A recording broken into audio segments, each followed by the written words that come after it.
you get so closely knit with the community, and people think, the media wants to portray you as this beast, but you're not. Absolutely. You're not. You have to be a beast to survive, but you're not. No, you're a human. You're a husband. You're a father, grandfather. And you can see, even when I talk about it, it just makes makes my heart hurt. All right, everybody. Welcome to episode 1 of the Alpha Standard Podcast. Today, I have my mentor, big brother, father figure, and I'm going to make him blush a little bit. Just beautiful legend. Old now. Tom Tex Blauvelt. Brother, thank you so much for joining me, dude. Absolutely. My very first episode. I prayed on it, man, and there was nobody else I could have first. That's awesome. Yeah, so I'm super excited to have you here, dude, to talk and get to share a little bit of your story with all these guys, and and talk about the job, talk about faith, talk about family, and all that good stuff. Yeah, you gotta have faith if you're gonna do the job. 1,000%, dude. 1,000%. We pull just a little closer to you, Tex. Oh yeah. So I know you can angle it too. There we go. There you go. Yeah. But no, 1,000%, man. I don't know. I really don't know how guys get through all those years of service and all the stuff that we deal with without having some level of faith, even if it's on just face value, But yeah, we'll dive into that, man. But first, I'll just quick background on you, man. Tell the people where you're from, how old you are, because you look like you're not a day older than 33.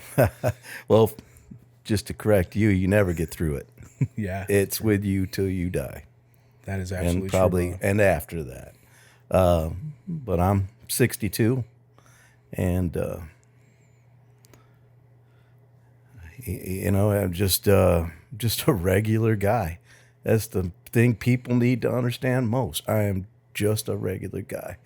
It was a calling to be a police officer, and I can't explain that part of it.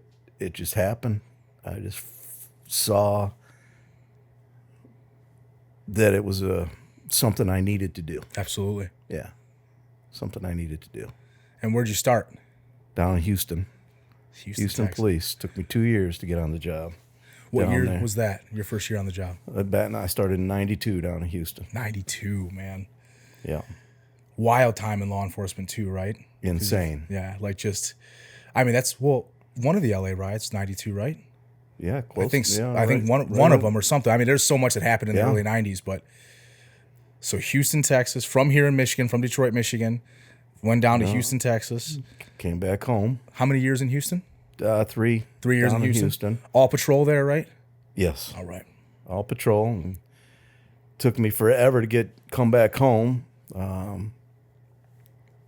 We won't even go to that part of it, but it just was hard. Yeah. To get onto the local departments up here. Right. But I pushed through and ended up at Livonia. And my first choice was Detroit. Couldn't get in. Mm-hmm. I wasn't what they were looking for. Right, at that time. Yeah, during that time period. And that's the biggest part about this. You'll find that politics wants to control it all. Right. And it definitely controlled my path. Yeah, I think that people underestimate the amount of politics that actually happen in policing and in police work overall, from the mainline level of patrol, because patrol leads the way, all the way up the hoops you have to jump through from patrol to admin, as far as speaking to, you don't just go talk to a captain, right? You know what I mean? Any department tells you have an open door policy, will tell you get the hell out of here. You know what I mean? Right.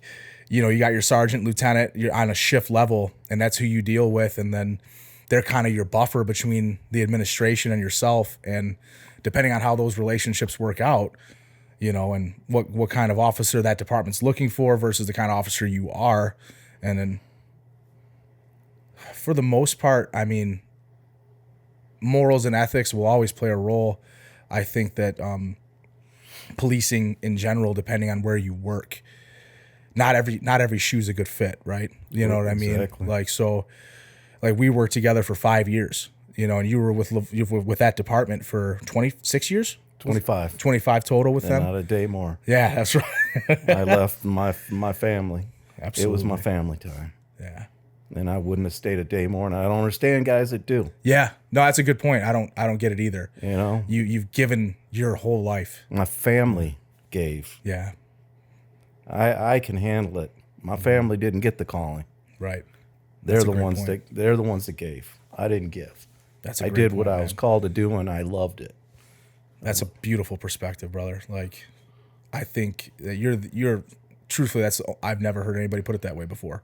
Absolutely. You know, that's amazing, man. Because you're a husband and father, now grandfather. Yep, been married 36 years, and or is it 37? It's 37, 36 years. We'll make sure she doesn't see that part. We'll edit that part out. Edit. Check that one off. We'll edit that part out, man.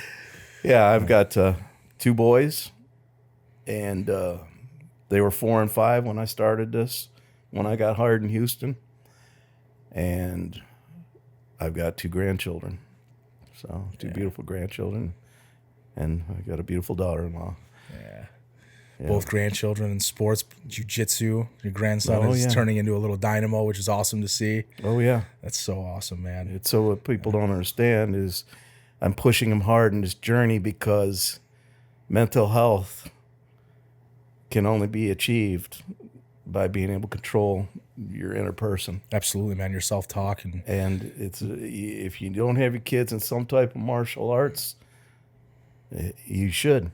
Agreed. Because you're teaching them how to control that inner Absolutely, person. that discipline, self-worth, the whole nine, man. I mean, Right. It's much deeper than just teaching them how to defend themselves. That is a beautiful byproduct of training. Mm-hmm. And you and I both have trained our entire lives, and that is a beautiful byproduct of it, but it's not the whole thing, especially for young children. You know, the restraint and discipline that it teaches them, Right. and when to defend yourself, when to go on the offensive, and when to let things go. You know, I think that's something that I learned, and not everything for little kids, especially boys, you know, that testosterone starts going at a young age. Like, you know, violence is a part of your world. And I think a lot of people underestimate that for little boys.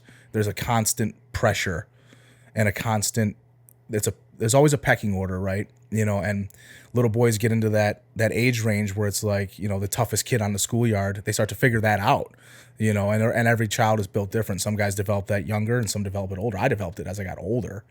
You know, when I was a little child, I was pretty soft. Like, I didn't want, you know, like elementary school age, and I didn't really want confrontation, you know, and then I made it to probably like the 5th grade, and then things just completely switched for me. You know, it was like, no, I want all the confrontation, you know, and then you kind of like, I'm not going to be bullied. I'm not going to be picked on, you know, and then you come into manhood and but what helped me figure that out though was, you know, martial arts, fighting, you know, like with a good coach, with good mentors, it helps you figure out where you stand, you know. It's kind of like being a gun owner. Mm-hmm. Most of these kids that find these guns and die from these guns, it's the curiosity. Absolutely. If you own guns, you make sure they know everything about that. You have to gun. familiarize They handle them it. with, yes, It's absolutely. not a curiosity that they don't want to go find it and be curious about it. Right. Same thing with martial arts, you know. You Yeah, they don't understand wanna- it's a tool. Last thing I want to do is be in a fight. Yeah, exactly. I've Like, been in fights. I've exactly. been knocked out. And they're brutal.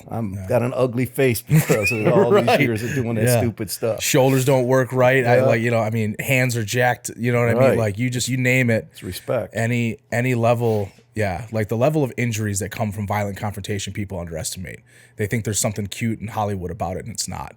Violence is ugly. It's fast. It and is. And people, I think, tremendously underestimate that because they want to be like a tough guy, you know, and it costs a lot to be a tough guy, Yeah, you know, and that's a absolutely. price that most people don't want to pay when it really comes down to it. Let's get back to your career, man. We get out of Houston, we get to Livonia. You're in Livonia 95, 96? 95. 95, man. Yep, I was 5 years old for 95. those of you watching. Yep. So this man just kicking ass and taking names, and I was, you know, hanging out in kindergarten. That's just amazing, dude. To like, so 95, and then how many years on patrol in Livonia before you went undercover?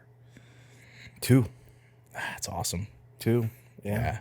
So you had about 5 years on the job Yep. total, and when you went back, started working, and you spent 5-6 years undercover. Yep, about 5 years. That's And, awesome. then got back in patrol and never left it. Yeah. Power shift till Did you die, 23 man. to 28 years pushing a car. Afternoon shift, busiest shift we had Yeah, at that midnights department. and afternoons. Yeah. About even. Yeah. Yeah, about even. So And trained. whatever the family needed, that's what. Right. No, it did. absolutely. Yeah. That's what dictated your. Now, when you were working dope, obviously it's a crazy schedule. Mm-hmm. How did that affect your marriage as far as your hours and things like that? How did you guys navigate around that? The marriage was fine. Mm-hmm. Yeah, never had a problem It's awesome. with the marriage. The kids and not being there and missing everything, Right. missing holidays, missing, just getting that call. Right. 24/7, you're on call. You don't know what your hours are for the next day until Right. that night. Depends what's going on, and your family just suffers. Right. The kids don't have that constant direction, and my kids were young. They were young and going into junior high, and they didn't have me there. And when I was there, my mind just wasn't there. It's just overloaded with the job, Right. and it sucked. Yeah, you were there physically, but mentally you were somewhere else. It sucked. That's a long 5 years, brother. Yeah, it is, and that's it'll take a toll on you. The alcohol and it's just part of the job. 100%, man. Back then. I think that people underestimate that too. It's a culture thing in law enforcement. Booze. We use it as a coping mechanism and as a piece of the brotherhood. Because you go through and you say you have one hell of a day. What do we do after? Everybody survived. Everybody's clear. Yep. We're going to the bar, man. You know what I mean? And we're gonna, because I think that for me, it was much easier to stifle that down and to go home in a different headspace from the booze than it would be to ever go through the door. And, still dealing with it all full head on. And I didn't have children back then. I didn't have my first son until almost 2 years ago, and I'd already left law enforcement. So it's totally different for me, And that was being a young man, and I still struggled with it. Well, you hide the evil from your family. Absolutely. The wife would hear about it sometimes, but you'd hide it, and the only way you could fall asleep sometimes was by drinking. It's just stupid because there's other ways, and I found that out later in my career. Right. And it's something I had to learn, and it's a tough lesson. A lot of guys lose their wives, they lose their kids, they lose everything. Mm-hmm. They lose their life. Absolutely, man. And I've had friends that have lost their life because of that, and they were on the job. So it's tough. Absolutely. It's tough. But I promise every officer out there, there's other ways out there. Mm-hmm. So you can live. Average police officer, they say, lives 6 years after retirement. It doesn't have to be that way. No, it does not. It doesn't have, that stress does not have to be that way. You can make it. 100%, brother. I hope to get at least 7. Yeah, let me get 6.5. And then we'll say I'm better than average. But seriously, it's and it's funny because when you're a young officer and you're that guy, right, you want to be that guy, you're getting all the worst, and that's a lot of stuff that haunts you later. Sure does, and it will haunt you. Like you said earlier, it never leaves you. I think you learn how to deal with it. You learn how to process it. You grow from it. And that's where faith comes in. I think, especially for men like us and the guys that are listening, that you realize that you can't do it on your own. And that's where Jesus comes in. Yes. I think that's the biggest thing that a lot of guys you have a type A personality. It takes a strong-willed type A personality to do that job and to do it the right way. And you have to be okay with whatever comes your way. And that's a special breed of person to do that, but what comes along with that, though, is a large ego and thinking that you can solve every single issue on your own, especially your own issues, the ones that you want to see or don't want to see or haven't seen, and then. The thing about faith, you mentioned Jesus. As a mentor, you got to be able to open it up further than that. Mm-hmm. You're training a young Muslim officer or even somebody that doesn't have that faith. Fair point. You got to be able to tell them, go to that person that you believe in, that higher power that you believe in, no matter what it is. Help them get through that way. And get through it. And that's a good point. And God will come to every man. Absolutely. And he'll come to you and he'll figure it out. But you just got to be there as that sounding board to listen and be the calm voice, because it's a tough time. And as far as faith, my faith didn't even come into play till halfway through my career. Yeah. And I could tell you, it came to me, and it's an ugly story, and I'm sure I've told you this, but when I was a Houston cop, working the worst areas, I don't want to offend anybody, the ghettos. Yeah. Oh, you're good. Be real, man. Low income, just these people. That's part of the game. Yeah. People trying to survive. Well, I've always been close to your face. I've always been the type of cop that was there for those people that lived amongst them. Right. That couldn't get out of these areas, that were stuck amongst these criminals, and were good people. Mm-hmm. And you get to know people. And I had one apartment complex that was just my thing.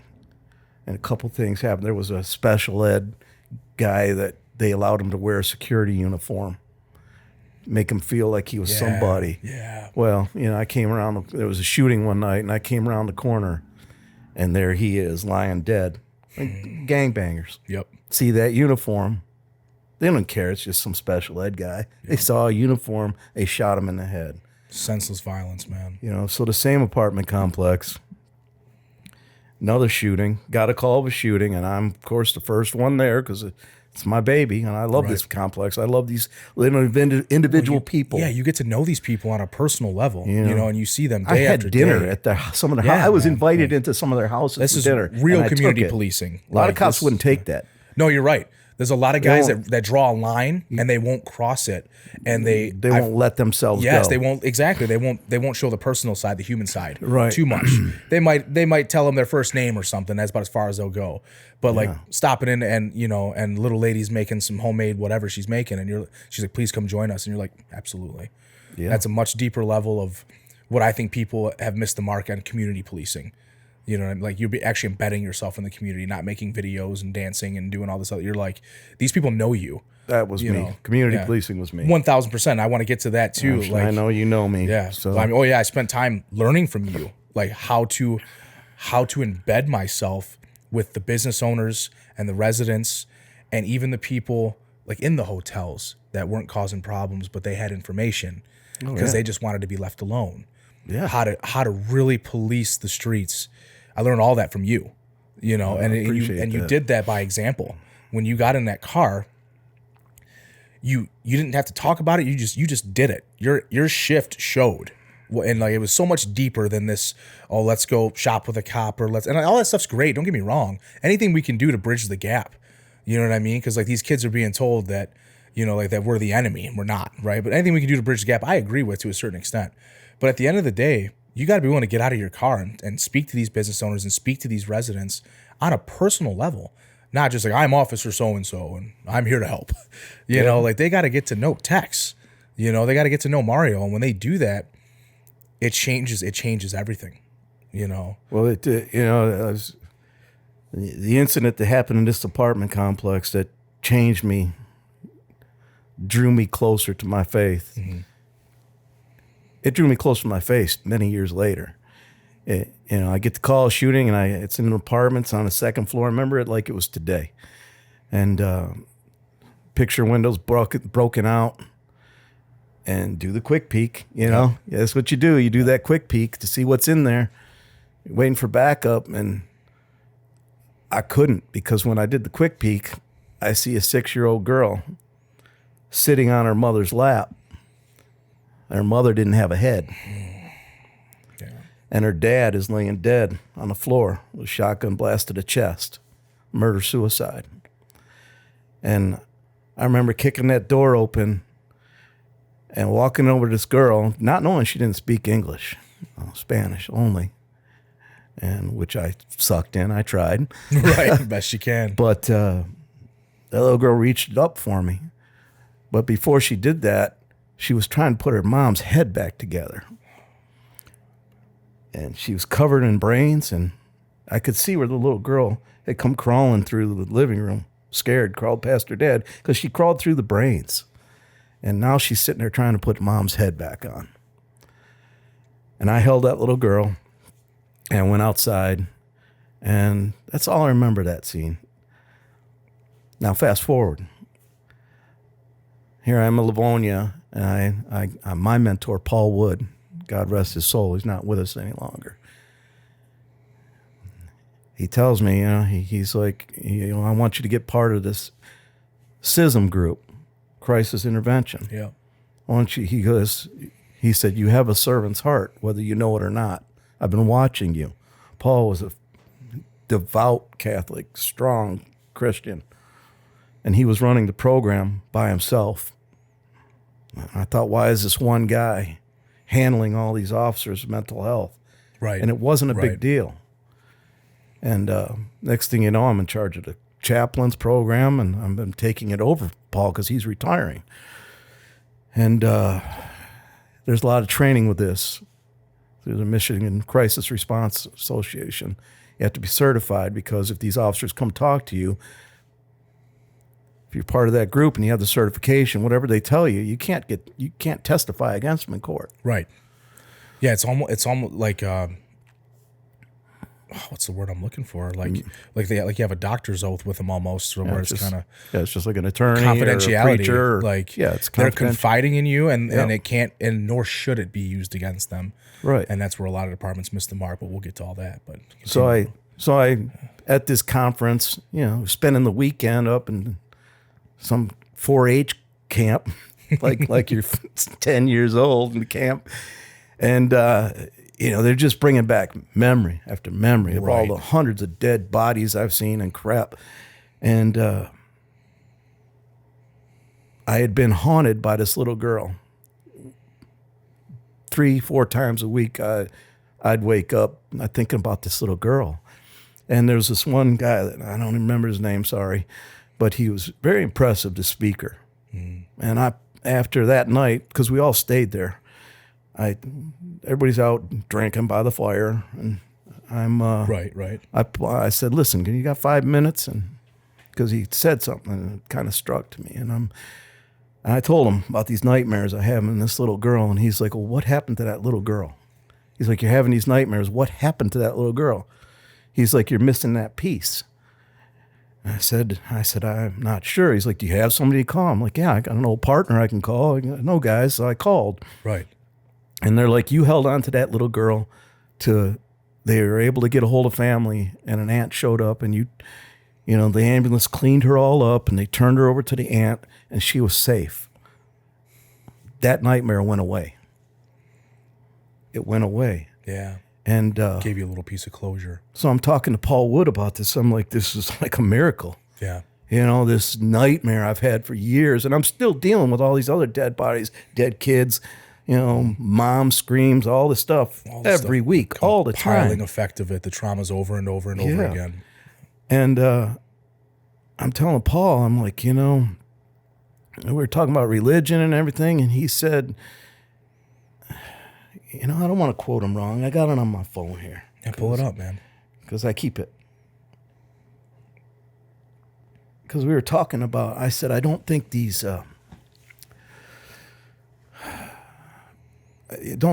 type of, like, a lot of, he's like, there's good police psychologists, there's good, a lot of them, he's like, but they haven't been in the trenches, they don't know. The real world experience, it can't be replaced. Right. You can't read that in a book. Right. So he I didn't put my glasses on, so it's kind of hard. But he looked at me. He said, "You help yourself by helping others." And he's like, and I told you have a servant's heart. He's like, you need to be that ear for these guys. I'm leaving. And he's like, and I would love it if you built a team. We started building that team, and he helped me build the team, and it got bigger. And I'm so passionate about this team, but guess who isn't passionate about the team? The department. The department. Mm-hmm. And it's, some ways I understand it because of the legality. They've got a job to do. They got to keep, the P's and Q's, whatever. Yeah. I think that I on one hand, I understand like that to that point. On the other hand, I think that some departments, a lot. I've worked for 3 different departments in my career. I can say that mental health was never a priority in any one of them. Very much, if you had a problem, it's old school, man, right? Like, like the old World War II vets would say, don't shake the net, son. You know what I mean? Like you start talking about, so like, don't shake the net, Don't kick son. a beehive. Yeah, you know what I mean? So it's just like, or leave that be, brother. You know, I've even like, I hate to admit this, but I've done it too, to where I've told guys, fucking stifle that shit down, brother. We got work to do. Right. You know, but this is where I realized I can't do this without faith. 1,000%, dude. Like It was at that moment just 1000%. clicked, you know. I'm at this conference, our chaplain's at the conference with us. And it's like, man, I cannot do this without faith. But you know, regular faith wasn't working for me. Church was relationship. I hate to say it, but there's people have to understand, police officers, a regular church can't, you need your brotherhood. You need the camaraderie. You need to see other like-minded men engaging in the spiritual warfare aspect of it with you. That's the only way, and that's why our churches have failed. And you go to church now, and I attend a church with my wife, and it's not to be critical, but it is difficult to locate and find a church that has more than one or two solid men inside of it. When I look around, I see a lot of beta male individuals who, if anything were to happen inside of that church, I can just about guarantee you through training and experience that they're not going to be there to help me deal with that problem. And you see the same with pastors. And that's difficult for cops. It's difficult for veterans, guys who want to come to the faith, but they're like, I don't see anybody like me. I don't see anybody who operates like I operate, looks the way I look, you know. And also, too, guys feel judged. You walk into a place and you look a certain way, and they judge you based on your appearance or whatever, when they have no idea who you are, what you've done for country and community, you know. And I think guys would rather just not deal with that, you know, like to your point, to where you look around and you don't see anything that reminds you of the camaraderie, the brotherhood, somebody that, you know, has, you know, the same mindset, the same lifestyle. Well, example. It's difficult. It's example. very difficult. You know, the one thing I learned in that class is there's PTS, there's PTSD. Mm-hmm. Any officer that does 25 plus years is gonna have PTS. 100%. It's just there. I think if you spend anywhere but any longer than an FTO series on the job, you're gonna deal with so much trauma. You love it, the sirens. Isn't that funny? As God queuing it up, boys are going to work. Yeah, but you're gonna deal with so many acute traumas throughout that time. You know, I know there are some guys out there that make it through FTO. They last 1 year and like, this isn't for me. And I'll tell you what. And I'm glad. Very much so. When I was a younger guy, I was very nearsighted and I didn't have the same mentality. Mm-hmm. And I'm sorry if anybody ever sees this, that I may have said something to you or I wasn't there for you. I'm sorry for that, sincerely, because you saying this isn't for me and saying I need to go do something else is the bravest thing you could have done, because you're just going to get somebody else hurt and you're going to get yourself hurt. And you saying that person saying that I this isn't for me, I can't do this. That takes a level of courage, man. Not easy to admit, right? You know, and I give it to that person. And I'm glad. And on the other hand of it, I'm like, I'm glad you said that and you're gone, because I don't want anybody to get hurt because of cowardice either. You know, no, and we've seen that. I respect them. Yes, respect I respect you for making that, like them for making that decision to walk away. Because we've seen people get hurt. But what's due to cowardice. The police culture say? Oh, that guy's a puss or whatever they that say. Guy, you know what I mean? Yeah, like that. No. We don't need him. And I, when I was younger, I was that guy. You know, and I'm sorry for that. But like we talked, like with faith, man, you're a new creation in Christ.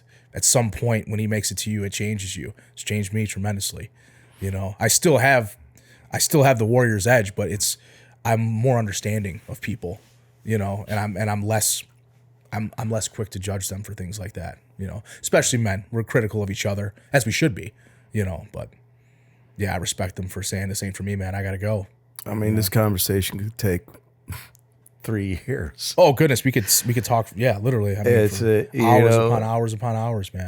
But the thing that's got to get beat into this is, you know, you go, when I retired, and that soon as my passwords were changed before I left the damn building. Mm-hmm. And I lost that coming in every day in that locker room. My homies, talking You up before we were going to get to You miss face down nothing more whatever. than the locker room, man. Yeah, That's the one thing I miss the most is the locker room, for sure. it's like you didn't know if every person in that room was coming back at the Yeah. end of the day, because I've been there Absolutely. on that shift. When my close friend, I'm not going to go with names here, but my close friend, we're talking about our kids who are the same age and the problems, and the next thing you know, he's dead 4 hours later, shot. And it's like, I'm mowing my lawn. I stupid bought 2 acres, and now I got a big ass yard to keep up with. But that's when you're thinking. It is. There's a level of clarity. Takes over, and that's when evil can get into your brain, or good can get can. into your brain. But what tends to happen those first few years after retirement is all this horrible stuff. I found myself stopping my lawnmower and crying one day because I'm haunted by something. Yeah. And there's nobody to go to a locker room and get it off your chest. And I had a religious leader that kind of failed me. And I'm like, man, what the heck? It can make you feel alone. Yeah. And that's why Paul Woods, you can help yourself by helping others. He's talking about those brothers. Beautiful thing, man. It's a great. It's extremely true words. And I mean, my phone, I think some people, in the higher rank or whatever, they don't believe it, but my phone rings weekly from guys, retired guys, other guys, just wanting to talk because they know I'm not going to judge them. Exactly. They know I'm not afraid to be. I hurt all the time with this job. Mm-hmm. You're around your family. You see your son having stress, and it brings back every stressful situation you see in these families. I've seen this little boy come into the stores I'd hang out. Yep. You get to know the public. Absolutely. And this young boy, I mean, I knew him since he was like 6, 7. His parents would drag him in there bringing their booze, and he never stood a chance in life. I was at his house all the time on calls, and next thing you know, he's a grown man, and now he's dead because of his problems. He got no crash and died, and it was all because of alcohol and everything. So you get so closely knit with the community, and people think, the media wants to portray you as this beast, but you're not. Absolutely. You're not. You have to be a beast to survive, but you're not. No, you're a human. You're a husband. You're a father, grandfather. You can see. I mean, even when I talk about it, it just makes makes my heart hurt because I know there's guys out there. Just calls right now. I'm getting. There's a few people I've been talking to. I see the pain they're going through, and it makes me hurt. Of course. Well, you take it on. It's a blessing and a curse that you have your heart, because you take on other people's pain. You try to help them, and you do help them. You don't try, you do, but you take it on yourself. And I could see it. I've seen it for years, as long as I've known you. But that's your servant's heart, man. You're like, I've been there, I've done it, I've been where you are right now, and you try and shoulder it for them to help them get through it. And they don't make men like that anymore, brother, who can do both. I promise you that. There's very few guys that go on to be supervisors that get it. That's a great point. There's some guys that are supervisors, like Paul Wood. He was a supervisor, but the thing is, you get like, I had this 90-year-old woman. I go to her house, and her husband married over 70 years. She was in her 90s and didn't have any family. And I spent 7 hours with this woman, just talking with her. I was on the midnight shift. She's like, I don't have anybody. Yep. And I stayed there all night. But guess who got written up? He spent too much time on that run. Sure did. Nothing happening, no calls. Yep. I could be over at the Coney Island having breakfast or whatever. Could. No reason. Why writing that guy up? Exactly. Because I heard this the other day. I can't. And I'm gonna misquote it, but the guys were talking, another podcast. Guys were talking about how the best cops, they don't promote. Like they stay you need the best cops to promote. They don't want to because of the culture of the administration throughout all the departments in America. It's like an us versus them mentality that it gets to in certain areas where it's just like the best street cops you got, they just stay on shift, and they become, some of them become just the crusty old guy on the shift who's like, if you're lucky enough that he likes you, then you're going to get to learn from him and he's going to have your back. He's always going to have everybody's back, but he's going to take time out of his day to make sure that you've got some extra tools in your toolbox to make it home.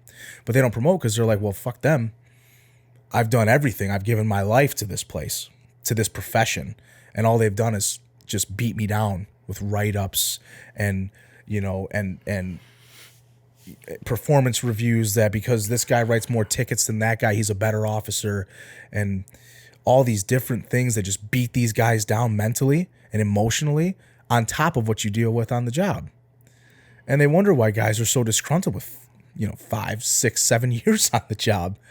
They're just so beat down. It isn't like what it was before, where there was a lot more brotherhood before. And now it's kind of like, from what I've seen from younger guys and the guys that I just keep in touch with, it's very like, I'll step on your throat to get to where I want to go. Not like, hey brother, I'm here for you. Let me make sure you're okay. It is. And like I wouldn't venture to say the Thin Blue Line Brotherhood is dead, but I've heard a lot of cops talk about it that way, to where in their own personal experience, maybe their department or their group of people, they're like, yeah, the Brotherhood's just, I would say it's not the same. I definitely would agree with that. Even in my short time on the job, only 10 years, I watched it change in that short period of time. But it's man, you got to be able to trust the guy to your left and your right, at a deeper level than just we're on shift together. You know what I mean? Well, when I took over the critical incident program and started running the chaplain program, and I mean, guys that I've been through doors with, not knowing if I was coming back out, walking, started calling me preacher and, just kind of making fun of it. And I'm like, that's sad. It's very sad. I'm not ashamed to be a Christian. Never. And these guys were, say they're Christians. It's like, why are you doing this? And you just got to accept that, because absolutely, the harder you try to do things right, the harder evil is going to try and bring you down and destroy you. Absolutely, brother. Yeah. Absolutely. The attacks will just proceed and they'll get stronger. Absolutely. And that's how you know you're on the right path. That's how you're walking in God's will. And when the enemy's telling you, that you're a failure and he's bringing up past stuff and this and these traumas and this, that, and the other, that's how you know you're walking in the right way. Because when the attacks get stronger, I heard a great quote. This is, thieves don't break into empty houses, right? Like the devil's breaking into your mind because he knows what God has planned for you. And if he can derail you in any bit, any way, shape, or form, he's going to try. The stronger you, and I'd like to hear back from some guys, but you get, when you reach that point in your career and you're kind of, you're doing it for your faith and you're trying to stay strong. And if you focus on it, you start going to these death scenes, you'll feel it. 100%. You will feel the evil presence or the goodness. We've been on some together where we've looked at each other and 1,000 words were said and we didn't say a word. You could feel like a demonic presence in that, like especially suicides. And before I was even very dark.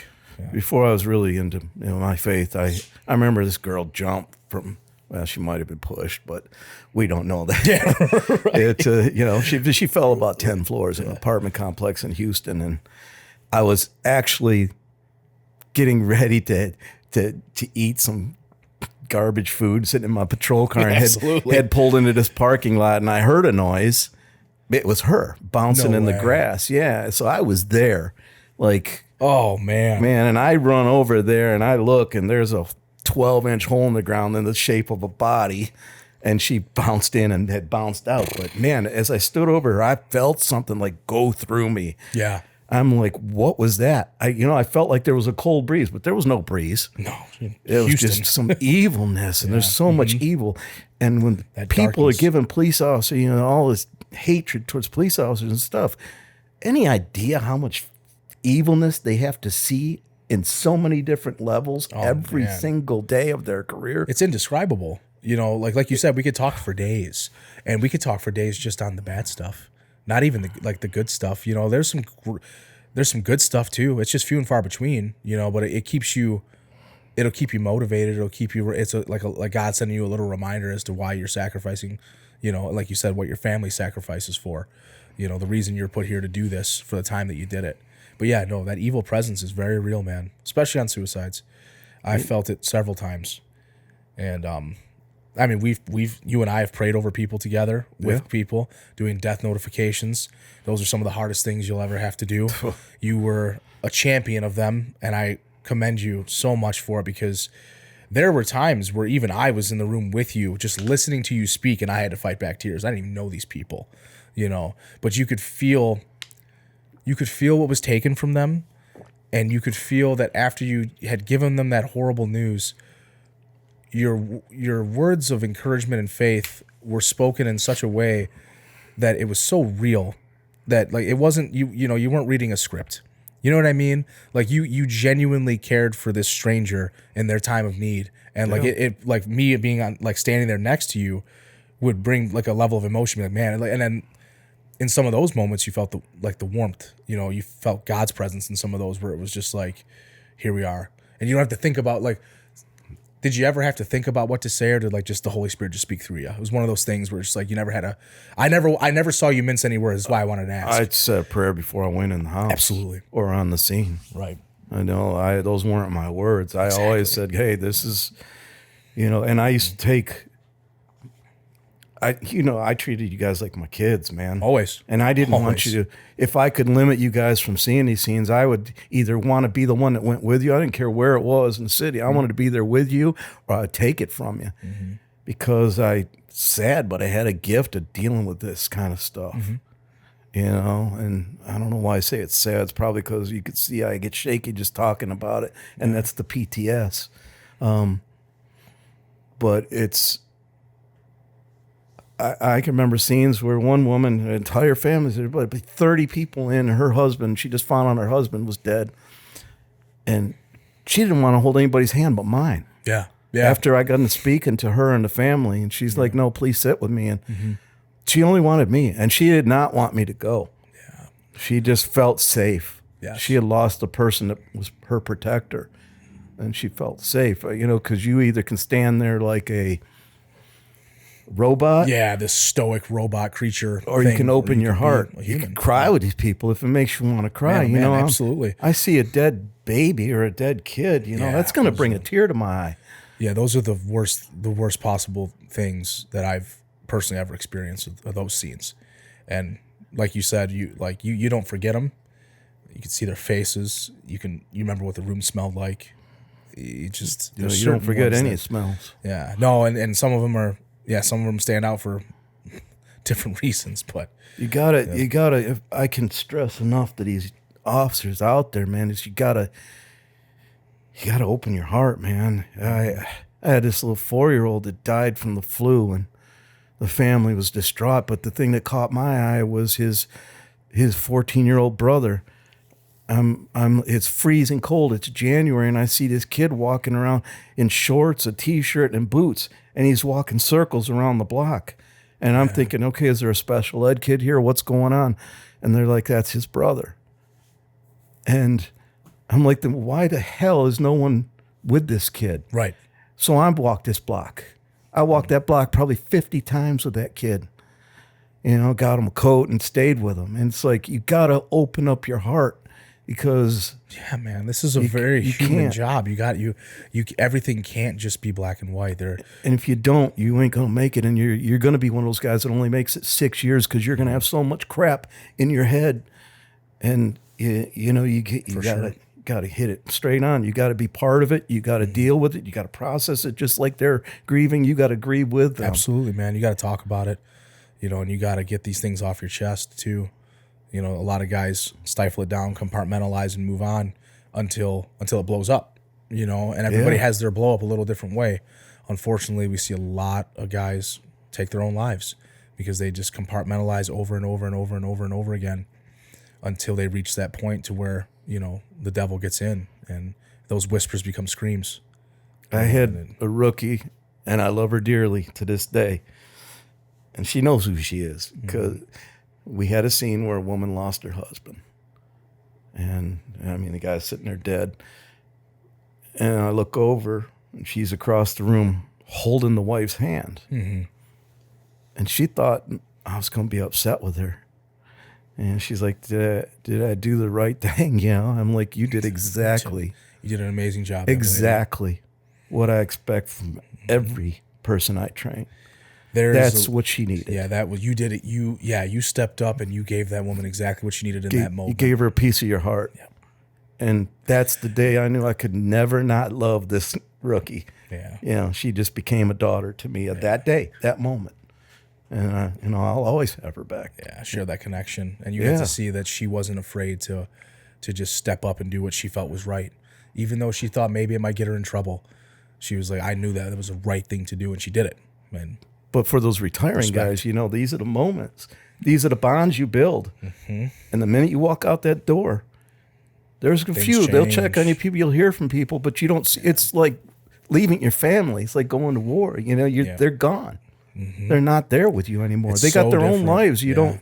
Only time you could see them is at work because they got their own lives outside of work. No, you build these crazy relationships, and you'll be so close with this group of dudes, and you know, you change departments or you walk away from the job for good, and it's like you just don't talk to them anymore, you know, and it's so crazy because you're like, man, I would have given my life for that guy, and never would have batted an eye about it, you know, and then like just life changes, and then you kind of just leave it where it was. It's crazy. It's very hard to explain, you know, and there's no bad blood, there's no nothing. It's just years go by, then all of a sudden you run into each other or something like that, or one of you decides to do the right thing and pick up the phone, you know, and just be like, man, I was thinking about you, and man, I've been thinking about you for years. What's going on?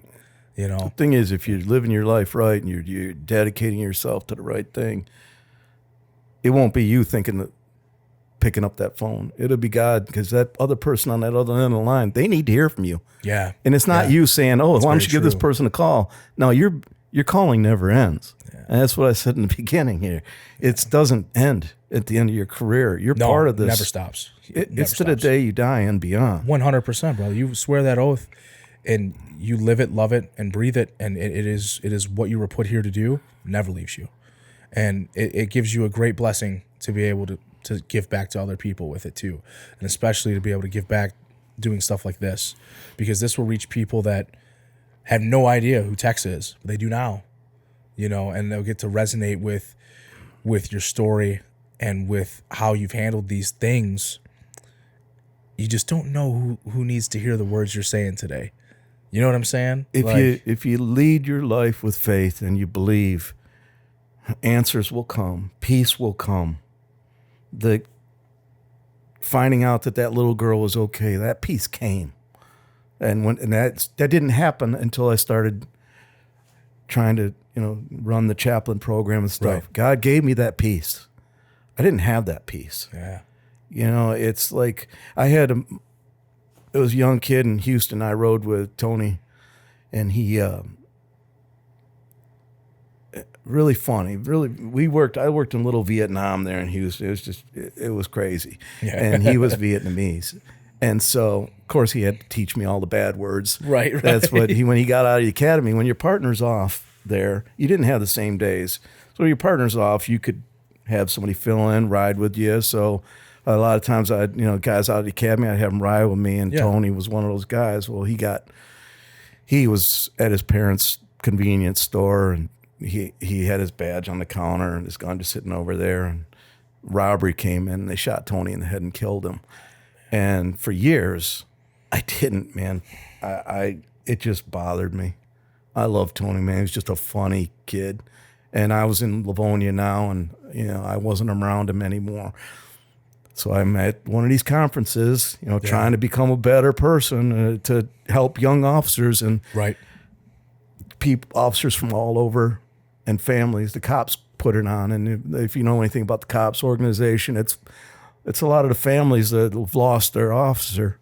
They get involved with these organizations. And I'm talking to this woman, and she's like, "Yeah, I'm from Houston." I'm like, "Really?" She's like, "I help out with all the Houston officers." I'm like, I said, I know most of the stories about people that I know that were killed, my sergeant, my buddies, whatever. I said, but Tony, I don't know anything. You know, what's going on? She's like, she knew Tony. She knew his family. She had been to their house. She counseled them. She filled in all of these blanks. And it's only because I followed my calling. And my calling at that point wasn't a police officer. It was becoming that guy that could help police officers. Absolutely. Stop those suicides. Stop that drinking. Stop, being able to give these guys some outlet, an ear. Mm-hmm. And that's what I'm saying. It'll come to you, man. If you're just there, man. It's truly, if you do God's work, it's an easier way to go through life. Amen, brother. And career. It really is, man. It's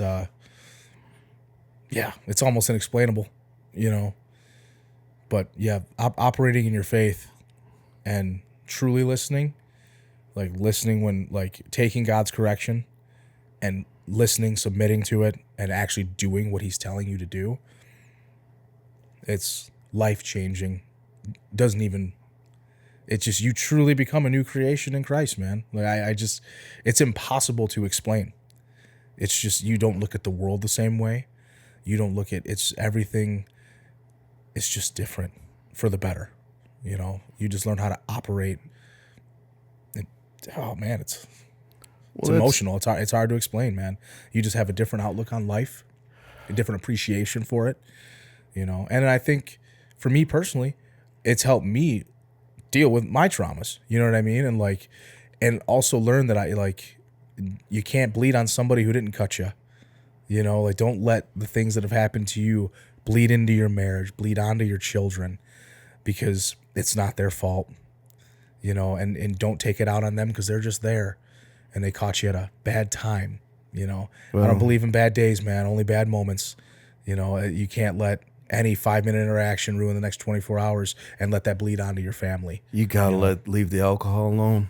Oh yeah, that man, they call it spirits for a reason, right? Yeah, there's something. Man. Find a gym, find something, find a healthy some passion, yeah. Because you can't.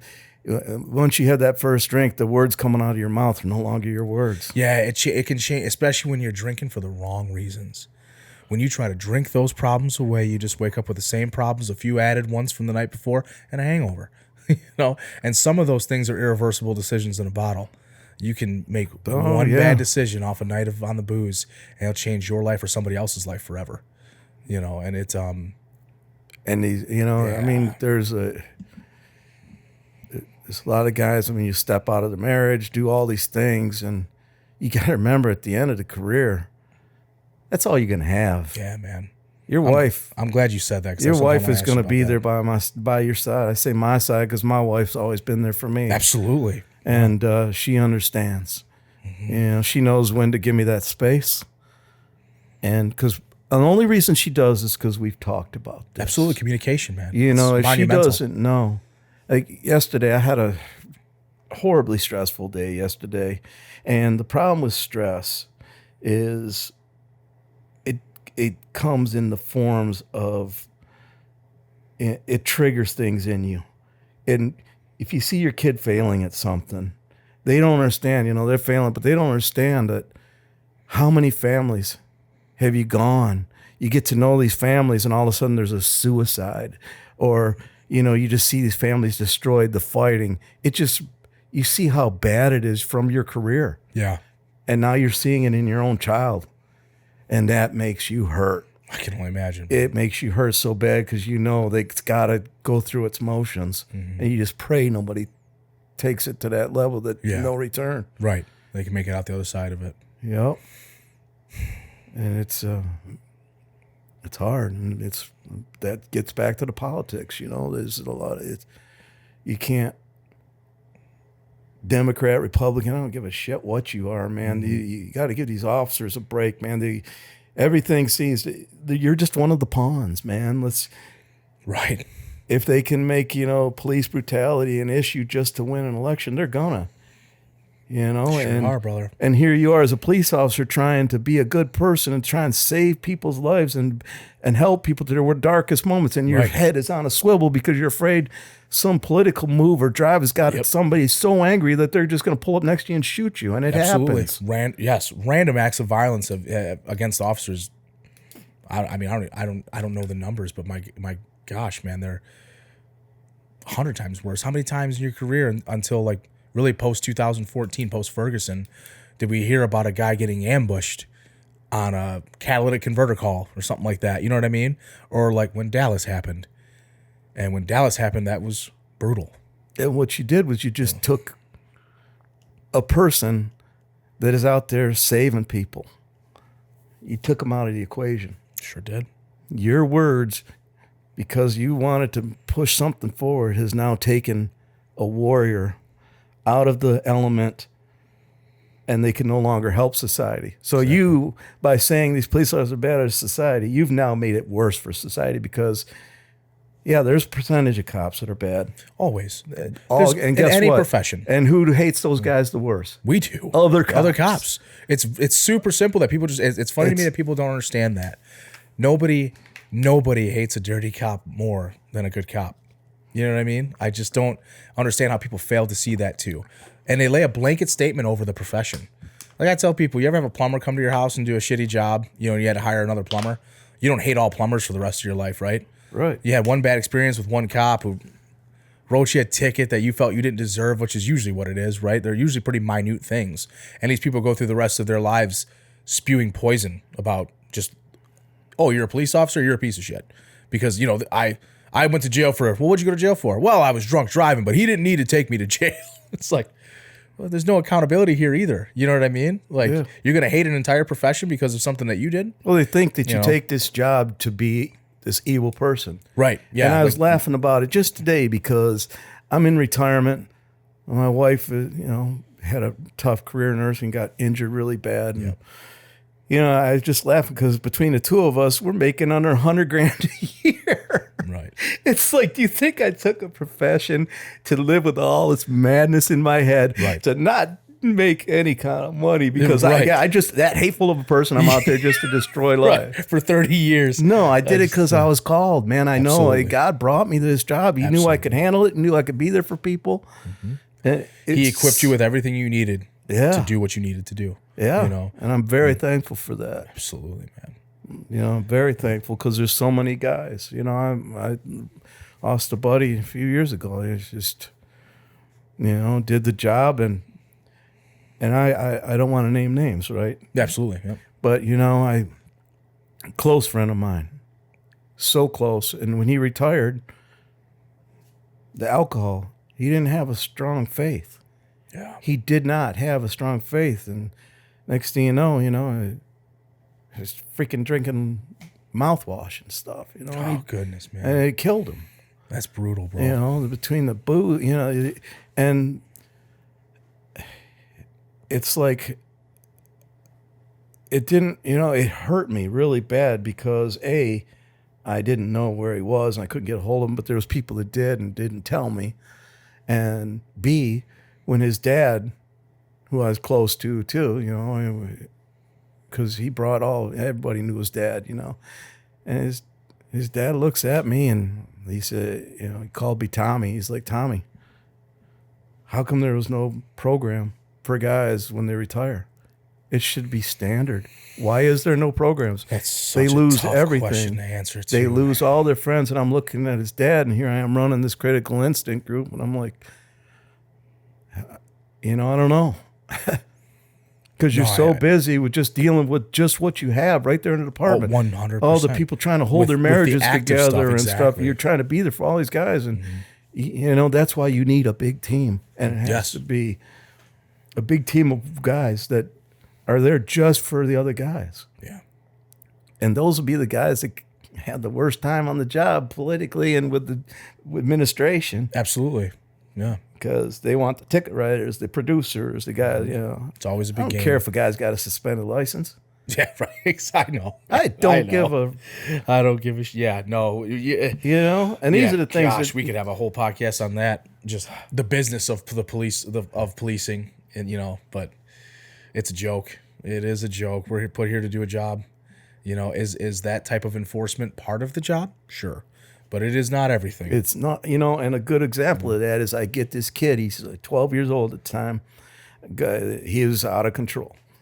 So I get there and talking to his dad. He's like, I just don't know what to say. He said his grandpa died. His grandpa was so close to him Yeah. that, he just, we can't control him. Right? I'm like, can I have some time alone with him? He's like, yeah. And I spent a lot of time with this kid, and it really made him realize that what his grandpa would want him to do, and really dug it in there. Yeah. And I left. I left him he was calm. Well, fast forward to sitting on the desk before I retired. You get your rotations on the desk, and see this guy walking up to the desk, and then there's a big kid. He's in his college age kid, and I figured this is his dad, and they're walking up. Didn't recognize him, and they said, "Hey, we're looking for Officer Blauvelt," and I'm like, "That's me. That's me." He's like, "Is there some place we could talk for a few minutes?" I'm like, "Crap, what is this?" Yeah, right. You always go worst case scenario. Do I need a union rep? Yeah. Here we go. Right. And that's what automatically comes to you, right? Well, yeah, because you just deal with it for so many years, man, and you just assume. As soon as you just assume says the worst. Your name here to talk about. Yeah, he's got your name and badge number written down. You're like, you're shit. done. Yeah. So I walk out in the lobby, and this dad just hugs me. I'm like, what is going on here, right? Right. Why is this big Parallel dude hugging universe, me? And dude. the kid was huge too. And I'm like, how can I help you? He's like, you don't remember us. He's like, but this is my son. And it was the kid whose grandpa died. Man, oh man. And he's like, he wants to talk to you. And the kid just started crying. Big, huge kid. Just bawling his eyes out. I'm like, man, what's going on? And he's like, what you didn't know, Officer Blauvelt, is I had my grandpa's gun in my bedroom. And as soon as you left, I was going to blow my head off. Oh, man. And he's like, but you took that time. He's like, and you talked to me. And he's like, and I didn't, he's like, I hated cops. He's like, I thought cops were bad. He's like, you sat there, you put your arm around me, you say, it's going to be okay. You told me what my grandpa would expect from me now that he's gone. And he's like, I went on to play college ball. I got a successful career. That's incredible. He's like, but I was going to die that day. And he's like, I really was going to die. And, this is at the end of my career. And that's when I'm like, you know what? I did it. Absolutely, bro. I did what I was called to do. Mm-hmm. You'll save hundreds of lives. You'll do CPR on people. You'll save their lives. But those are the ones, and I pray that every officer could get that, because that just, it's a very special it completed thing. the package. It does, bro. Absolutely. That's something that makes you look back on all the things you went through, and you're like, I do it all again just because of that. Helping that one kid, that one person. And there's a couple, and you get the privilege to do that, often throughout your career if you jump on the opportunity, because you very easily could have just said, I'm not dealing with that. You could have very easily took the report and been on your way, on to the next call. There's always the next call, man. But I think if I could give advice to any young guy out there, when you feel that pull in that moment at one of these detrimental calls, and there's an opportunity for you to have a human moment with somebody, do it, because you will forget it. It may come back to you years later, but that person will never ever forget that moment. You know what I'm saying? Like that sticks with them. Something right now comes to my mind right now of having a moment with somebody. I was on patrol, and I'm with we're answering a call for a lady who just recently got divorced, and her ex-husband's trying to get into the house. Okay, so show up and meet with the lady. Husband's like in his van, decides he's going to go park down the street, right, and come talk to us in a minute, whatever. But I go inside, and the woman she's scared, and I'm with a female officer that was working that day with me, and she goes, and I can just tell, we're professional. We read people for a living. It's what we do, And I can tell by her body language, the way she's looking at me and all that. I'm like, she was very uncomfortable. She appeared to be scared of men. Like she had been abused, and she was scared of my presence, even in uniform. So luckily, not luckily, that was God, I had the female officer with me. It was wonderful, wonderful officer. And she spoke to this woman very well. And she was scared. And, to make a long story short, she's like, I'm just letting her talk to her, because I can tell she doesn't really want to talk to me. And that's okay. And she says, don't. He's gonna try and force his way in here. Please, please don't let him. She's stuttering and she's scared. And I stopped her. I said, ma'am, that man will not get through me. I can promise you that. And she looked at me, and I watched this calm come over her. And she said, okay. And she relaxed. I went outside and talked to him, and he was a smooth talking dude. Your prototypical, like that narcissistic, sociopathic profile we deal with, and he's trying to, butter me up and this, that, and the other. And I, through training and experience dealing with these types of people, you're like, no, man, that's not how this is going to work. You're going to go. Starts to get a little aggressive with me. He realizes that's not the right move for him in that moment, and he goes on about his day. And I go back inside, and she hugs me. And she goes, I've never seen anyone talk to him that way. She goes, he backed down from you. I've never seen that. Everyone's scared of him. I said, ma'am, I promised you I wouldn't let him hurt you. I made that promise to you. She came to our department like 2 weeks later, and she bought dinner for the whole shift. And she just wanted to come take a picture with me and the officer that was with her that day, so she could post it on her Facebook and say, it's funny. You probably didn't get any of that dinner. They probably sent you out on some BS run. I went straight on a death call right after, dude. I didn't even get it. It was Italian food too, and I came back. It was all picked through. The DB had eaten all of it. You know what I mean? That happened every time. And I had to go to me. a freaking death call, right? Like, a sad scene, unfortunately. But I'll never forget that woman. And that's one of the few that stand out to me. But I remember that she had never felt safe, but I was blessed with the ability to make her feel safe in that moment. She came up and she was like, you changed. She was, I'm in church now. And, and she told me, I was afraid of men. And as a matter of fact, I hated them. She goes, you changed that for me. And so I'm very happy that I could help in that way. And I was like, but I told her, I promised you, he wasn't going to hurt you. And I meant that promise. You know what I mean? Like you're a protector. It's part of what you do, a big part of what you do as a man and as a police officer. And I could see the fear in her face, and I was like, nah, I got time today. This guy can get it if he wants it. You know what I mean? I very much felt compelled to protect that woman, And it's funny because you say that, you know what I mean? Because the curse of being a police officer is you figure everything out within seconds. Yes. Everything in life. Yeah, man. It's when people are talking to you, you know there's an you see those and body language and not tone, being able to call them out on it because it's a skill that keeps you alive. Absolutely. And it's also a skill that can ruin a family, a relationship. Yeah, no, you can bring work home with you in a sense of treating your wife or your children like a suspect, right? And that's a lot of guys struggle with that. Yep, and then you'll get. You don't want it. You want to give your kid that space to make the mistakes at life. And as soon as you do, and somebody hears, "Hey, your kid's an ass," right? Yeah, and you're just like, well, it's like, well, what am I supposed to do? Yeah, well, we're held to a higher standard because we're police officers.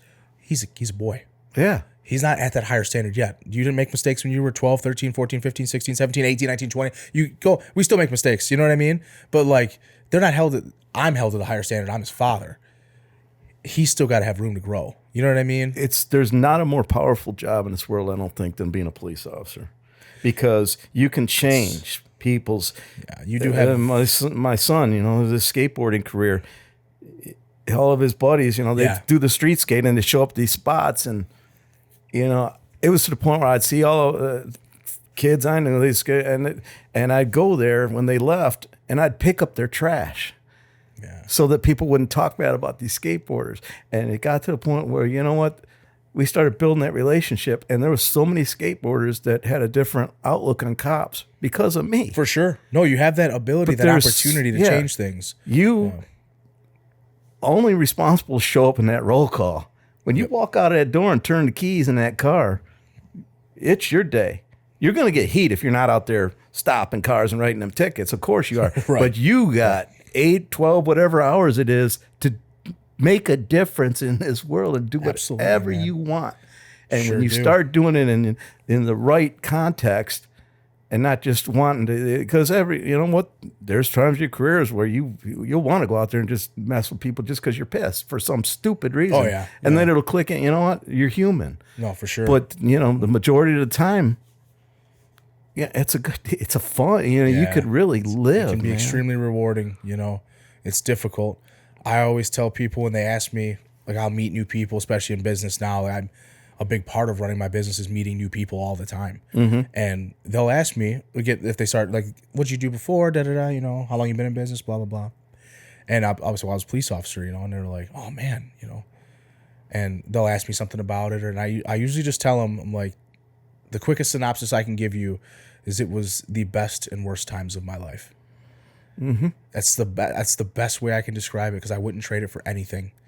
They're some of the greatest moments of my life and some of the worst moments of my life. I wish I was still doing it today. I think there'll always be a piece of me personally that I'll always miss the adrenaline. I'll always miss the feeling of hunting evil. That is something that you can never take. You know, you can't take the hunt out the dog, right? You know what I mean? Like, it's just, but I've been given a blessed opportunity to do different things now with my experiences, and been blessed here with these guys at Foss Studios and the Foss Network, and to be able to do this, you know, and share my experience and the experiences of people that I look up to. And God has put me on a different path. You know, it was a chapter of my book, is what I tell people. You know, albeit a long chapter. You know, I wouldn't trade it for anything, but I wouldn't be the man I am today without that career and without those struggles. You know, it forges you. You know, Well, the way I look at it is, it was a calling from God to bring me into this career. At the time, I didn't understand it. For many years, I didn't understand it. But by the end of your career, you're going to understand it. for sure. Or the end of your tour, however long it is. Yeah, exactly. Yeah, Even man. if it's a year, that 1 year, your life is... Actually, you're kind of cheating yourself if you have a short career, because you don't get that other end to realize that it's good, it's evil. Some do, some don't. Yeah. But you're just left stained. And you don't can have be. that camaraderie. You don't have the guys like me that are saying, you know, it's okay. You're going to feel these way. Yeah. Yeah, they're actually the guys, you know, it's hard.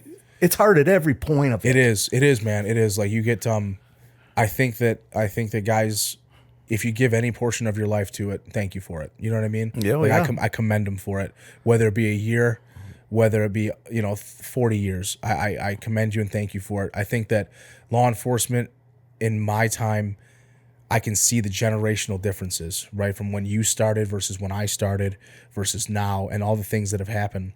And I tell people in my very short time in the career, because 10 years is very short compared to most guys' careers. You know what I mean? It's half a career for most guys. And I watched law enforcement change right in front of my eyes, because I started in 2012. 2014, Ferguson happened, the institution of Black Lives Matter. And like, we really saw like this kind of war on police kind of start to elevate. But not really just like the disdain for police. There's always been disdain for police, but the murdering of police officers, you watched that elevate, and then you watched administrations cower. That's where I had my biggest issue. Yeah. You go out there and you do the job, you do it the right way, but they will throw you under the bus for it, and they will back you over that bus if it means they can avoid a lawsuit or they could avoid bad press. I can't tell you how many times people would say, well, what's that going to look like on the news? Oh, thank you. I'm okay, by the way. He had a gun. I could have shot him. But instead, I'm pretty handy with these things. So I was able to take it away from him without putting you on the news for shooting another guy. There's guys that shouldn't be in the job. Let's be honest. And a lot of them end up in power positions in the job, which is stop a car with a retail fraud knife scene, 3 guys in the car by myself. I look at the supervisor car across the street, never did come to, I got my backup, whatever, and guess what? Hey, why weren't you wearing your hat on that stop? Oh, man, yeah, that particular department, yeah. I looked at him like, do you even deserve to wear that same damn uniform? Exactly. You fucking coward. You know? And that, but see, that's evil. That's Satan trying to make, he don't want you in that career. He don't want guys that are doing the job for why you're supposed to be doing it, Absolutely, and man. that's why there's people in place. You got to recognize that. You just got to look at them and say, you know what, they're going to be there. Yeah, just ignore them. Go out and do your thing. Who cares about the repercussions? Do your thing and do it honest, and do it with faith. Because I'll tell you right now, an example is like, I had this little girl that drowned in a bathtub, and she was handicapped in a wheelchair, and one day, I'm looking at this little girl, and she's 5 years old, 6 years old. The toys and they're floating with her, and I can handle it. You know, I could handle it. I could handle it until I'm retired, and I'm having a bad day, and I walk in, my granddaughter is in the bathtub laying with only her face sticking out with the bubbles and the toys floating around her, and I see this little girl. Oh, yeah. I didn't see my granddaughter. Like I saw that little girl. Well, guess what? I didn't go drink. Mm-hmm. I went into the room. I said a prayer. Absolutely. I'm like, please get this, watch my grandkids. Don't, Yeah. don't let the negatives of this career. Yeah. Cloak me in your armor, Lord, so I can, Yes. stop these arrows. You gotta just have faith that you can't let administrators bother you. You can't let those guys that shouldn't even be in that same uniform body, because you're going to see them in your career. Absolutely. You And if gotta you have a long understand. career, you're going to deal with that. Yeah, you know you what gotta- I mean? You're going to deal with it at every turn, and you have to find ways to navigate around it. And a great way of doing that is for good guys to promote.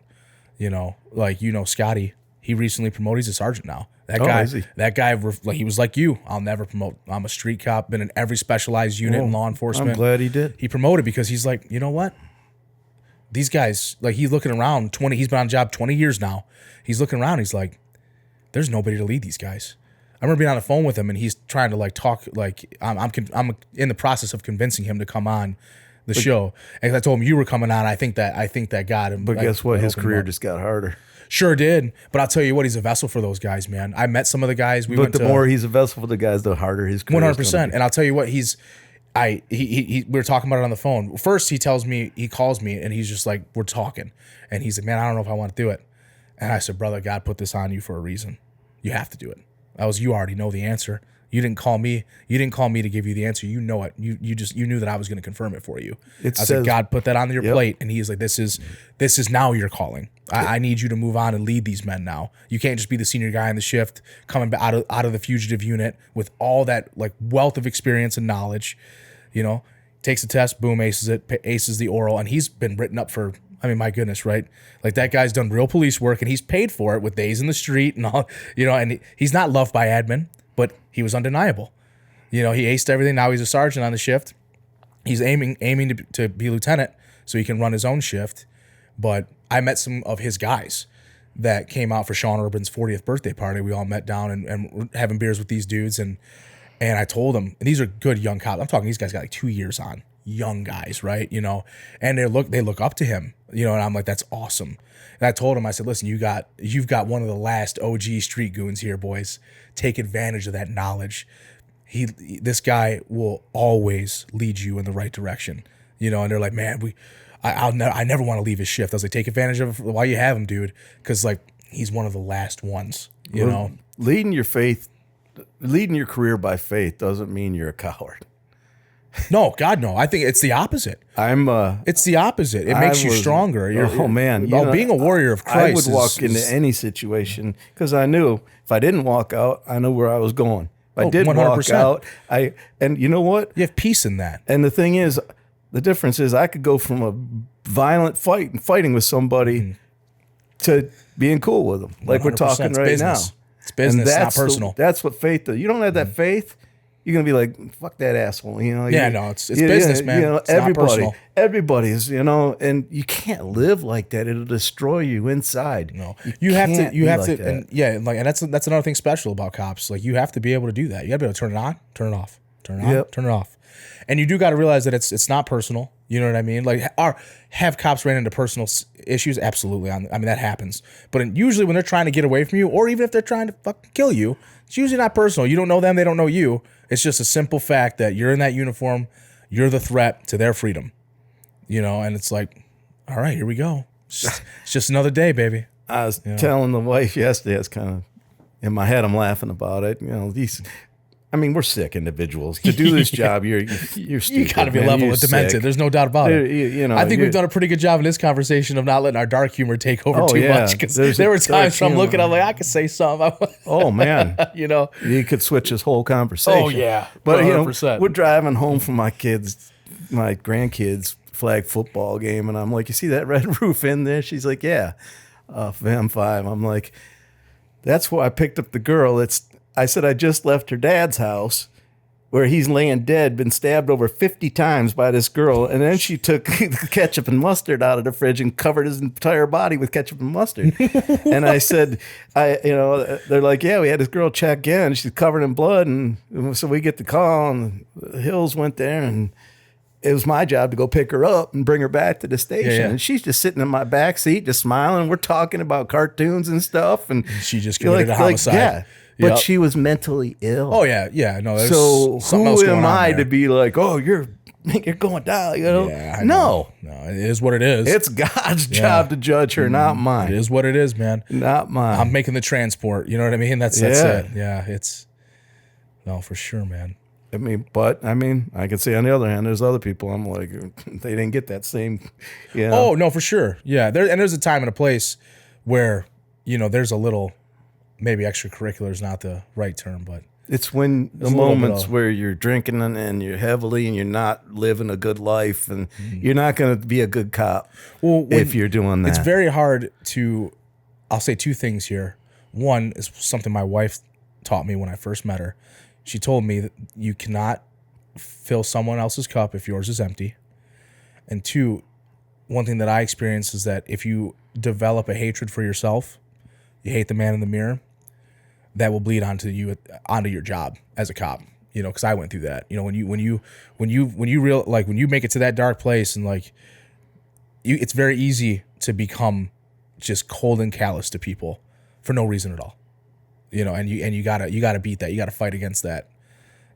Because you're dealing with these people, and it's most likely the worst day of their lives. It's just another call to you, but to them, that might be the only time they've ever called 911 in their life. We've dealt with thousands and thousands of calls for service, right? My 30-year career, maybe hundreds of thousands of calls for service for you. And that might be the one time that person ever picked up that phone in an emergency situation. And I'm going to treat that person poorly because I'm having a bad day, or it's tough, because I would try and is catch tough. myself, Yeah, life is tough, right? Then yeah. you add everybody else's problems in this world, and Yeah, you take on their problems Oh. because you have to be right. You're a problem solver. You know what I mean?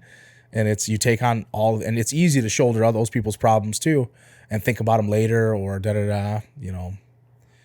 Yeah, it's a difficult profession, man. it's the thing is, the most important thing about faith is, and it's harder earlier in your career. It's harder, and I find that when people they get their they end up getting married, having children. That's when they start changing their career. Yeah, You go from Becoming a that. father changes you, go from for that. sure. You don't really understand what being a warrior is at that point. When you're young in your career, you're willing to put your life on the line. right. Yeah, you're But willing you to don't get it. do the part. You right? But just don't get it. And mentally, yeah, it takes comes. it does. But it'll come around. If you have faith, and remember what I always used to say: how am I supposed to trust a guy with my life if he's messing around on his wife? I carry that, bro. I tell that to people. Yeah. That what you would tell me when I was young, 24 years old, Yeah. in a car with you, and that's something that stuck with me. And I want to end with this. You said that to me, and I remember it never left my head, like the way that you viewed the sanctity of marriage, and the simple fact that in our profession, some of the best cops you ever knew were always on their second, third, fourth wives. Their kids didn't talk to them. They were married to the job. Yeah. Right. I've told my wife that. I was like, some of them, not all, obviously not No. you, not Scotty, like some of the guys that I personally know that are some of the Yeah. best freaking cops I've ever met. Yeah. But for the majority, unfortunately, were so married to the job that it just destroyed their personal relationships. So when you said that to me, it always stuck, and I didn't get married until I was 31 years old. But Yeah, some great guy married you. yeah, this amazing dude right here. What a day that was, right? Incredible how it comes full circle. I wasn't though, going to yeah. let her slip away. I had to make sure you married her. She's wonderful, man. But yeah, man, I want to end with this. If you could give any advice to a young officer who is a married man or going to be a married man, what would you say to them as they're engaging in this career, but also engaging in the spiritual warfare that is marriage, because the devil always wants to attack marriage? And then what kind of advice would you give them? Well, What helped you? I mean, there's lots of things that help me, but it's very basic. Would you want somebody treating your mama like that? There you go. You know, I mean, your family member like that, your you know, your sister, would you want somebody treating them like that? Because it comes back. Let me tell you about something about the devil, man. You mess around, guess what's going to happen? It's going to go down to your kids.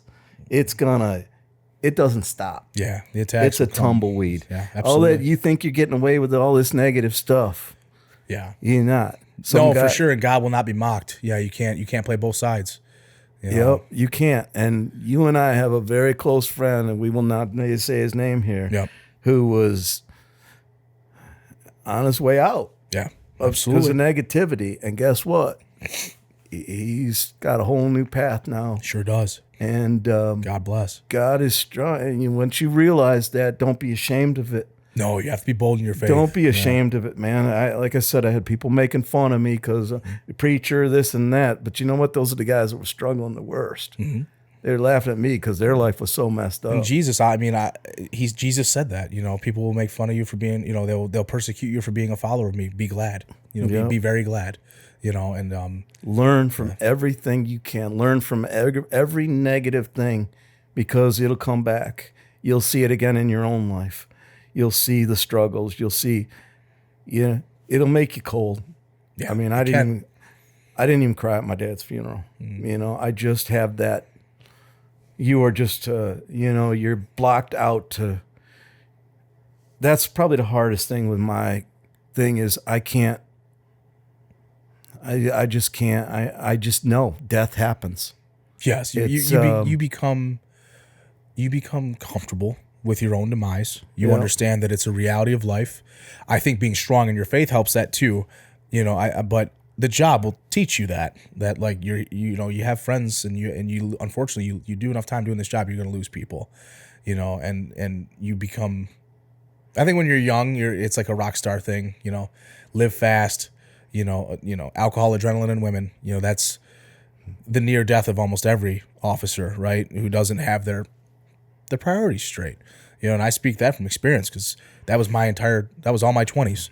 Was just alcohol, adrenaline, and women on top of the job. You know what I mean? You got to open yourself up, man. Yeah, and you got to let Jesus in, bro. You know what I mean? Like you have to. The commander of the commander of your life has to be God, man, or else it's a lonely, miserable existence. You're plagued by the enemy. You know, all those lies, those whispers that he tells you you're a failure and you're this and you're that, you know, and all those evil thoughts. That's not God, bro. That's the enemy. And I think as far as, like you said, leading guys with something, about the only thing I could, the only thing I could really leave is if you're struggling, man, don't. Yeah. Go one more day, brother. Anybody feels like they want to put that gun in their mouth or whatever. Yep. They get a hold of me through you. Yeah. I don't care. I don't want. I can't. I've been there. I've been there. I've been to that lowest point where I just thought, it's just, you just don't. Brutal. It's horrible. The stuff you're gonna see. I could talk about the hundreds of mother screams I've heard. When you tell them their kid has been killed or dead, or you gotta, man. There's guys like me. You don't just walk away. Yeah, call, man, because you know what. And sometimes talking to a total stranger, that's like guys who see us talking. Reach out, man. Like, because sometimes even talking to someone, we're not gonna judge you. You know what I mean? Like, don't never drink yourself to death. Yeah, don't drink yourself to death, man. Like, that's so easy to do. Yeah. You're punishing them. You're punishing everybody around you. Everybody who cares about you. You did this career to help and to make, man. Don't let it. Yeah, don't let it beat you, man. Because I love these guys, man. You know me. I love every one of the guys I work with. And I can't say that enough. I'm always here, man. I don't want to see any officer take their life, and it happened. What public doesn't know, if they would look at the stats, is there's more officers that die from suicide every year. Yeah, I know. And there is from a lot of people killed. Don't want to face the reality of that. You know what I mean? That's a tough stat for people to face, and they'd rather live in their own little world where that doesn't exist. And unfortunately, your own little world isn't the real world. Yeah, it's just like meeting Matt Edwards' nephew here today. Yeah. Mm-hmm. he's family now. Yeah. That just went straight to my heart. It's crazy, isn't it? It's straight to my heart. You knew you were coming in, to do a podcast with your buddy, and then I left that part out until you were here. I wanted you to feel that when you came in here, because I felt like that would help you, like, lubricate this conversation a little bit more, and you see what he's doing now, what he's grown into. This is, Elijah and James, this is all them. We're here because of them and the opportunity that they're giving me here at Foss to do this, and like, that's a legacy through his father and his uncle, How many? It goes from one person being cop and living that cop's life and doing what's right and wrong, to their death, turning an entire family, either destroying them or turning them into people that just want to help. Yeah. Because they know that's all he wanted to do, was help people. And, he gets killed for what? For what? And, and man. It's, we're here for you. We're blue. It's people are like, that thin blue line. It's a racist thing. Oh, get rid of that flag. Come on. Get rid of that, dude. Like, come on. I'm so tired of that. I'm so tired of that. What it's always going to be there. It's just crazy to me. Just like there's no black and brown just, officers. It's hypocritical. Like, you're looking at a Puerto Rican officer right now. Yeah, I'm sorry about that. It's crazy, right? Like you got to be a white dude to do this job. Right? It's like, you do realize that and they'll do it, but bro, people will do that shit. It's going to be there. That's the evil. Exactly. That's the evil. There's good and there's bad in this believe world. it. Yeah, absolutely. Yep. 100%. You're either on the good side or your bad side. There is no gray area. No. There is no gray area. No, man. You're good or you're bad. It's simple. If you live your life good, you'll have a good, peaceful life. You'll have, like I tell you, like this little girl that drowned. I don't have to go get drunk to get that off my mind. I can go say a prayer, and the next thing you know, it's crazy. Like, I'll see that, and then 5 minutes later, I'll say a prayer, please get this out of my head. I'll get a phone call from somebody that I haven't heard from, or from a young officer saying, "Hey, I had a really bad thing happen today. You got some time we can talk?" Sure yes, do. I can. Sure do. It's live that life with faith. Be strong. Absolutely, be strong, because you can't do it. You are not gonna live happy in your head without it. Absolutely. Yep. Well, brother, thank you so much for doing this. Absolutely. I absolutely enjoyed every minute of that.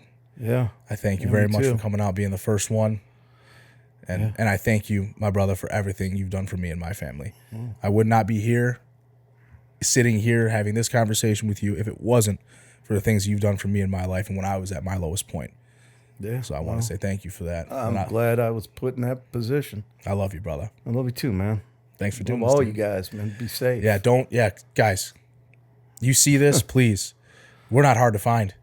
We are not hard to find, man. This is what God has tasked us with now. Please reach out. Not judge you. We'll talk, and we'll tell you exactly where we've been, and we'll tell you exactly what kept that gun out of our mouths. So you're not alone. Don't ever think you're alone. This is one of the greatest lies the devil's ever told. You're not alone, man. So thank you. There's a few of you that owe me dinner. Oh, quite a few. Well, man, thank you, my brother. And thank you guys so very much for tuning in, man. That is episode 1 of the Alpha Standard Podcast here at Foss Studios, the Foss Network. Thank you, guys. Your viewership, your engagement is what's going to help us grow. We love it. We appreciate it. And as always, man, God bless. Stay dangerous.